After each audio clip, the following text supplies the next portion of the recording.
চাঁদ যে কোনো জায়গায়, বিশ্বের এক জায়গায় দেখতে পারলেই সমস্ত বিশ্বের মুসলমানরা ঈদ এবং রোজা করতে পারে। চন্দ্র একটা, পৃথিবী একটা, কোরআন একটা, আল্লাহ একজন, নবী এক। সুতরাং সেখানে কোনো দ্বিমতের প্রশ্ন আসে না। একটি চাঁদ বিভিন্ন দেশে বিভিন্ন সময় উদিত হয় না, বিভিন্ন দেশের জন্য বিভিন্ন চাঁদ না।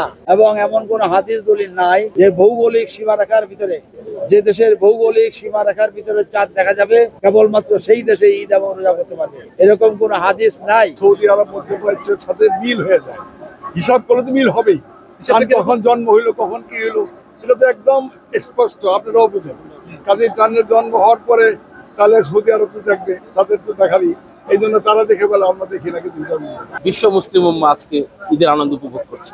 এরকম না যে বাংলাদেশে একদিন আগে নতুন ভাবে আমরা ঈদ উদযাপন করি। আমরা প্রায় 1500 বছর পূর্ব থেকে আমরা আজকে চাঁদের হিসাব করে আমরা ঈদ উদযাপন করে আসছি, যেহেতু সারা বিশ্বে চাঁদ একটাই এবং ওই চাঁদের অনুযায়ী সমস্ত শিয়া তরিকার লোকজন, সমস্ত অনুসারীগণ আমরা একই দিন ঈদ করি। এবং আমরা আজকে এই ঈদের মাঠ থেকে সমস্ত মুসলিম জাহানের জন্য দোয়া করেছি। আল্লাহু আকবার, আল্লাহু আকবার, আল্লাহু লিমান হামিদা, আল্লাহু আকবার। وعلى أمريه المنظمين بالله والتنافي